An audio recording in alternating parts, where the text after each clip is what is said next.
Ready to dive into the world of coaching and education? We've got a great stack of sources to unpack. Yeah, and we're really lucky to have that talk by Kirsty as a starting point. Absolutely. She brings so much experience to the table, not just as a coach, but as a teacher herself. Right, and she's taught like everything: PE, geography, science. Yeah. She really knows her stuff. Exactly. So we can be sure this isn't just theory. She's been in the trenches. Yeah, and I think that's what makes her approach so refreshing. It's very grounded in what actually works in the classroom. Totally. And she starts by tackling this really fundamental question: what even I ask coaching?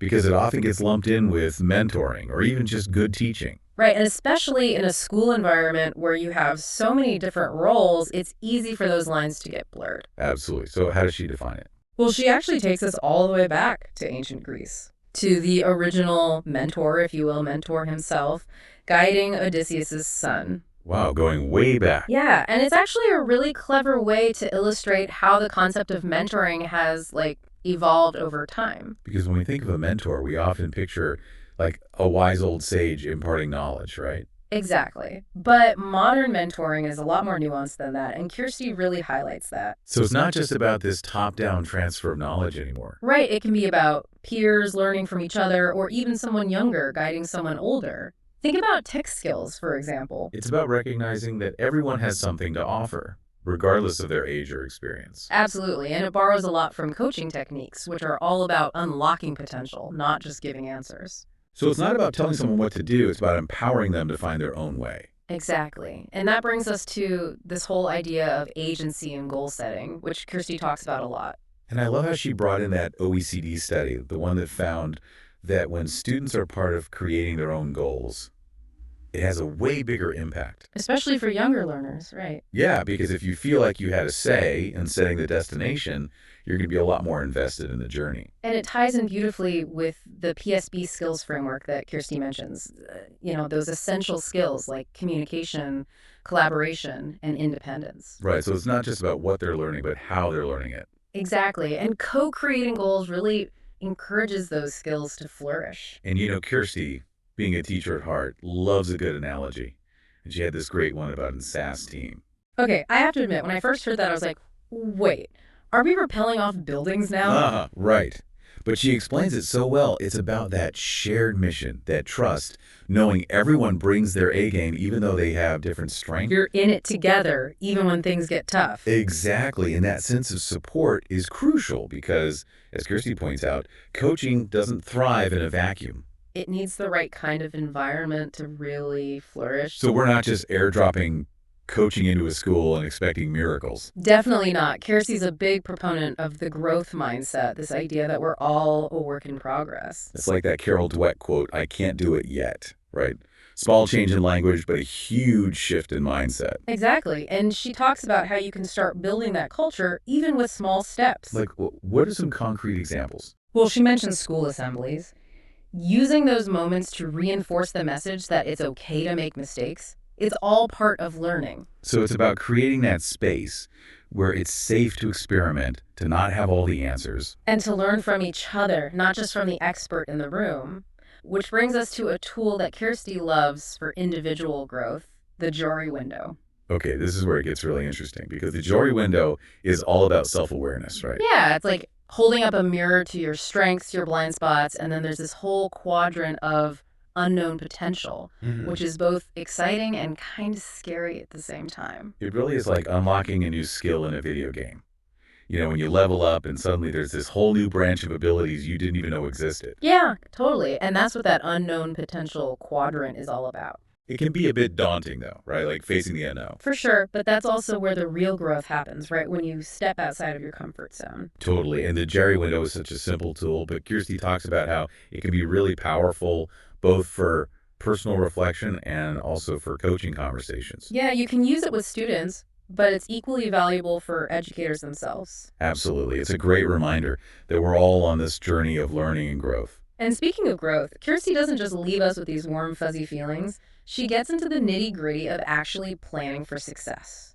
Because inspiration is great, but it's not enough. right? Exactly. You need a roadmap. Yeah. And she actually tells this funny story about how she used a super detailed Excel spreadsheet to write her book. Okay, I have to admit, I'm a sucker for a good spreadsheet, so I can relate to that. Right. But it just goes to show that even when you're passionate about something, having a plan helps you stay on track. Absolutely. And she ties this into the concept of marginal gains, which I find fascinating. Oh, yeah, that's a good one. Tell me you haven't heard that one before. I haven't. Fill me in.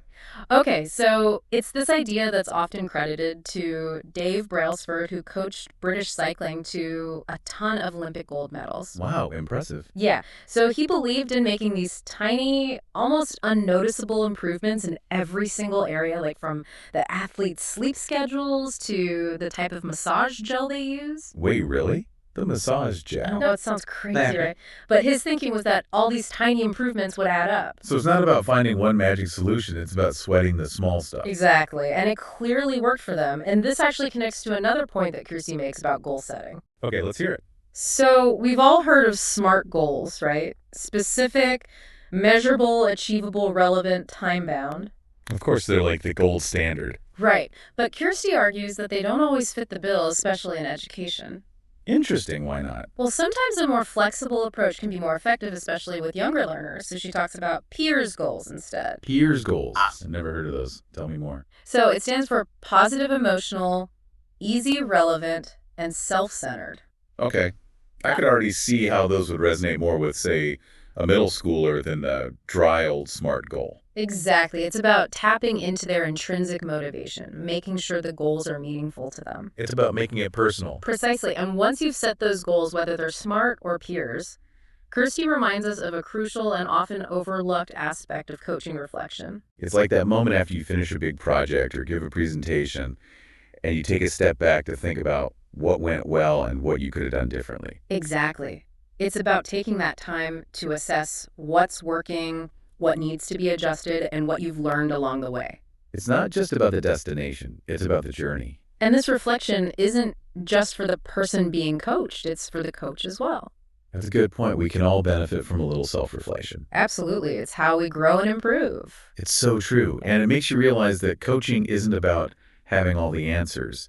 It's more about asking the right questions. Yeah, it's about guiding people to their own discoveries, not just handing them solutions. And Kirsty gives some really cool examples of tools and techniques you can use. Like what? Well, she mentions things like De Bono's 6 thinking hats, or the Wheel of Life. Have you heard of those? Yeah, I've come across those. Are great for getting people to think outside the box. Exactly. And it's not just about being creative. It's about challenging assumptions, looking at things from different angles. It's like giving your brain a workout, right? Totally. And the cool thing is, these tools can be applied in so many different contexts. Like you could use them in a one-on-one coaching session or even in a team meeting. Absolutely. And I think that's what makes Kirsty's approach so valuable. It's very adaptable. And ultimately, it's all about empowering people to take ownership of their own growth. Which is so important because real change comes from within, right? Exactly. And she makes this really interesting distinction between product goals and process goals. Oh, yeah. Tell me more about that. I'm curious. So a product goal is all about the end result. Like, I want to get an A on my next math test, which is fine. But a process goal is more about the journey. Okay, I see. So it's not just about the destination. It's about how you get there. Exactly. So a process goal might be something like, I'm going to improve my time management so I can study more effectively. That makes sense. It's about developing those skills and habits that will support you in the long run. And Kirsty talks about how process goals are especially powerful for young people because it helps build resilience. Because if you only focus on the outcome and you don't achieve it, you might feel like you failed. Exactly. But if you focus on the process, every step becomes a learning opportunity, regardless of the final outcome. It's that growth mindset in action again. And, as we're wrapping up this deep dive, I think that's what I'm taking away from Kirsty's talk. It's this infectious enthusiasm for growth and this belief in the power of coaching. And it's not just about academics or careers. It's about helping people become the best versions of themselves in all areas of life. Exactly. So to our listeners out there, think about the people in your life. How can you bring a little bit more of this coaching spirit into your interactions? How can you be that guy, that mentor, that listening ear? It's about asking those powerful questions, really listening to the answers and believing in people's potential. And you never know, you might just spark something amazing. Couldn't have said it better myself. Thanks for joining me on this deep dive. It's been a great conversation. Likewise, always a pleasure to chat about this stuff.